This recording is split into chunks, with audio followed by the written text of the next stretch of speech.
Hi hello అందరూ ఎలా ఉన్నారు? మేమైతే బాగున్నాం. మీరు అందరు బాగుండాలని మనస్ఫూర్తిగా కోరుకుంటున్నాను. ఈరోజు సాయంత్రం 4 గంటల నుండి రాత్రి పడుకునే వరకు నేను ఏమేమి పనులు చేసుకుంటానో నేను మీకు చూపిస్తాను. Welcome to Bala home blog channel. ఇప్పుడు టైం ఏమో 4:30 కావస్తుంది. ఇక్కడ మా గణేష్ ఏమో గిన్నెలు సర్దుకుంటున్నాడు. వాడికి మనసు బాగుంటే గిన్నెలు సర్దిస్తాడు, బట్టలు ఎండేసేస్తాడు, అన్ని పనులు చేసేస్తాడు. వాడి కానీ మనసు కానీ సరిలేదు, వాడికి ఇంట్రెస్ట్ లేదు అనుకో, మనం ఏది చెప్పినా పట్టించుకోడు. ఇప్పుడు ఫస్ట్ అయితే నేను కాఫీ కలుపుకుంటున్నాను.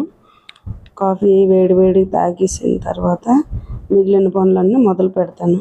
ఫస్ట్ అయితే గిన్నెలు తోముకుంటున్నానండి. నా వీడియోస్కి చాలా రోజులు గ్యాప్ వచ్చింది కదండి. ఈ గ్యాప్లో చాలా ప్రాబ్లమ్స్ అయ్యాయండి. ఏమేం జరిగిందో రానున్న వీడియోస్లో మీతో అన్నీ షేర్ చేసుకుంటాను. ఫస్ట్ అయితే గిన్నెలు తోముకుంటున్నాను. నేను గిన్నెలు తోమిన ప్రతిసారి సింక్ కూడా తోముకుంటానండి. కిచెన్ రూమ్ నీట్గా ఉంటే కదండి ఇల్లంతా నీట్గా ఉంటుంది. సాయంత్రం పూట కానీ ఇలా పనులన్నీ చేసేసుకున్నాం అనుకోండి, ఈ కిచెన్ రూమ్ మొత్తం క్లీన్ చేసుకుంటే ప్రశాంతంగా ఉంటుంది. రాత్రి నేను కిచెన్లో గిన్నెలు కడిగేటప్పుడు ఒక సిల్వర్ బేసిన్ ఉంచుకుంటానండి. ఆ బేసిన్ అక్కడ పెట్టుకుని పొయ్యి మీద పెట్టుకొని అప్పుడు తోమినవి కడిగేసి దాంట్లో పెట్టుకుంటాను. ఎందుకు అంటే ఆ వాటర్ కానీ ఇంక దేంట్లోనే పెట్టేసి కడిగినప్పుడు అదంతా వాటర్ మొత్తం ఆ బర్నర్లు మధ్యకి చేరింది అనుకోండి, ఇంకా మంట సరిగ్గా రాదు. ఇక్కడ కౌంటర్ క్లీన్ చేసేటప్పుడు ఇక్కడ ఒక మామిడి పండు ఉందండి. ఆ మామిడి పండు ఇటు అటు నడుపుతూ మీకు చూపిస్తున్నాను. అక్కడ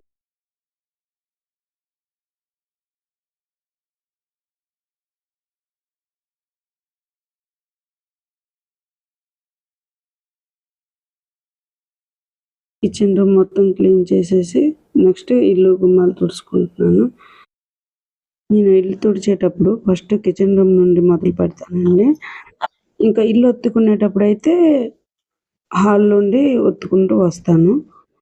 ఈ పూట సోఫాలు ఇవేమి నన్ను దులపడము సర్దడము ఏమి చేయడం లేదండి.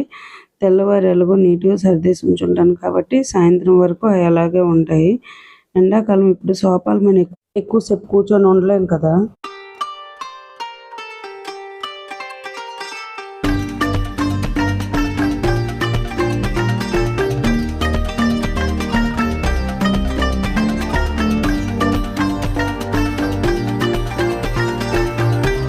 ఇల్లు గుమ్మాలు మొత్తం తుడిచేసి బయట కూడా వరండా కూడా మొత్తం తుడిచేస్తున్నాను. తుడిచినప్పుడు ఎక్కడ మా గణేష్ వెళ్తున్నాడు కదా, వాళ్ళ డాడీ పాల ప్యాకెట్లు తీసుకొని వస్తే అడేమో ఫ్రిడ్జ్లో పెట్టడానికి వెళ్ళిపోతున్నాడు.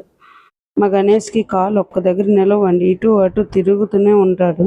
ఇక్కడ బేసిన్లో వాటర్ చూసి ఏం బాలక్క ఆవుగని కొన్నావా ఏంటి, కుడితి కలుపుతున్నావు అని అనుకోవచ్చు.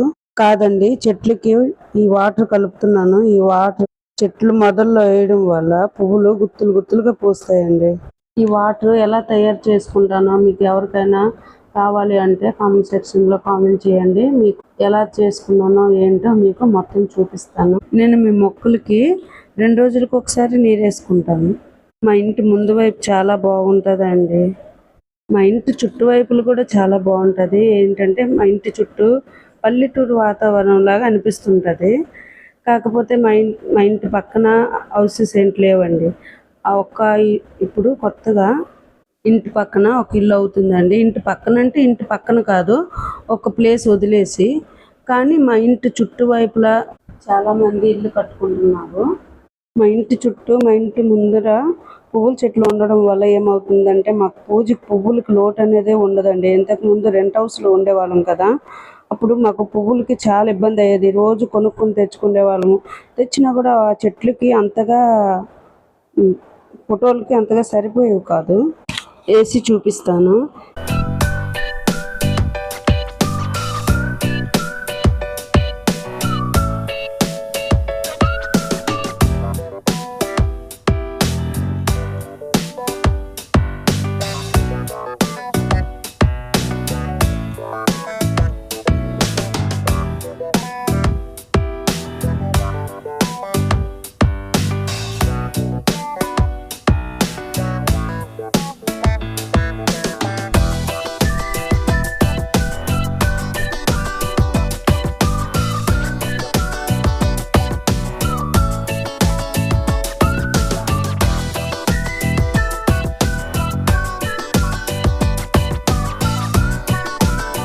ఇక్కడ నన్ను ముగ్గేసి ఇంటికి వెళ్ళేసరికి మా పాప ఏమో జాలముడి కలిపి పెట్టింది. అమ్మ అందరికీ పంచిపెట్టమ్మా అనుకొని ఇచ్చింది. ఇస్తేమో అందరికీ గిన్నెలలో వేసి ఇచ్చాను. నేను కూడా కొద్దిగా తిన్నాను. తినేసి స్నానం చేసి వచ్చి సాయంత్రం సంజ దీపం పెట్టుకున్నానండి. సంజ దీపం పెట్టేసి మనస్ఫూర్తిగా దేవుడికి దండం పెట్టుకున్నాను. నైట్కి టిఫిన్ ఏంటంటే ఇడ్లీ పెడుతున్నాను. ముందు రోజు రుబ్బు గ్రైండర్లో వేసి ఉంటుంది కదా, అయితే మా వారు ఏంటన్నారంటే రుబ్బు ఉంది కదా ఇడ్లీ పెట్టు అన్నారు. సరే అయితే ఇడ్లీ పెడతాను. దానికి ఏంటి చట్నీ చేస్తాం, పల్లీ చట్నీ చేసేద్దామా. ఎందుకంటే కొబ్బరి చట్నీ అయితే ఏంటవుతుంది అంటే రాత్రి ఒకటి జీర్ణం అవుతుంది కదా, అందుకోసం అనేసి నేను పల్లీ చట్నీ చేస్తాను అని చెప్పాను. సరే చేసి అమ్మా అన్నారు. స్టవ్ మీద కళాయి పెట్టి ఫస్ట్ పల్లీలు వేసుకుంటున్నాను. నేను ఫస్ట్ ఎప్పుడు కూడా పల్లీలు వేపేసి పక్కన ఉంచుకొని అది పొట్టు తీసి మరీ చేస్తానండి. లేదు అంటే మా ఇంట్లో తినరు అలాగా. చాలామంది ఏం చేస్తారంటే అలాగ అన్ని పోపులోనే అన్ని పల్లీలు అన్నీ వేసేస్తారు, కానీ మా ఇంట్లో అలాగ ఇష్టపడడం లేదు. నేను రుబ్బు గ్రైండర్లో వేసేటప్పుడు కొద్దిగా ఎక్కువ రుబ్బుకుంటాను. అలా స్టీల్ క్యాన్లో వేసుకొని అలాగ ఉంచేస్తాను అనమాట, ఫ్రిడ్జ్లో పెట్టేసుకుంటాను.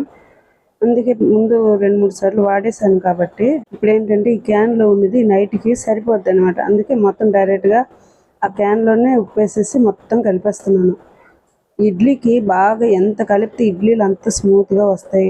నేను ఎప్పుడు కూడా ఇడ్లీకి రుబ్బుకున్నప్పుడు కొద్దిగా చిక్కగానే రుబ్బుకుంటానండి. ఎందుకు అంటే ఓతప్పక అవుతుంది, బోండాల్లాగా వేసుకోవచ్చు, ఏదైనా చేసుకోవచ్చు. అదే పలసగా అయిపోతే ఇంక దేనికి ఉపయోగపడదు కదా, అందుకోసం అనేసి నేను కొద్దిగా ముద్దగానే రుబ్బుకుంటాను.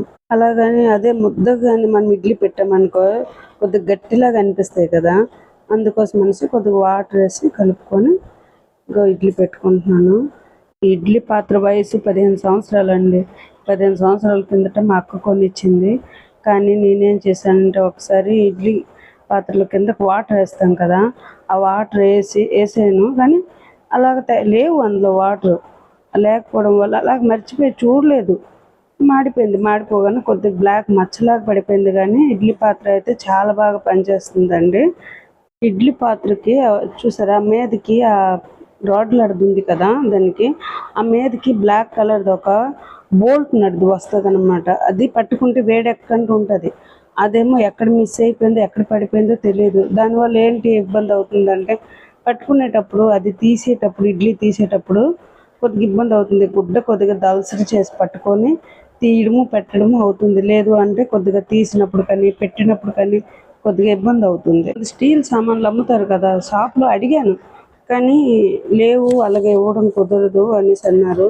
లేదంటే అలా తీసుకుంటే అది ఒక్కటే ప్రాబ్లం తప్ప లేకపోతే ఇంకేం ప్రాబ్లం లేదు. చాలా బాగుంటుంది. ఏది అందులో ఏంటి జున్ను పెట్టినా ఏదైనా ఆవురు కుడుము కానీ ఏది పెట్టినా బాగా ఉపయోగపడుతుంది. విజలు వస్తుంది, చాలా బాగా అవుతుంది. ఇక్కడ నేను చట్నీ ఎలా చేసుకుంటానంటే ఫస్ట్ ఆయిల్ వేస్తాను. ఆయిల్ వేడెక్కాక ఆవాలు జీలకర్ర చిట్టుపట్లు ఆడిన తర్వాత మినప్పప్పు శనగపప్పు కొద్దిగా ఎక్కువ వేసుకుంటాను.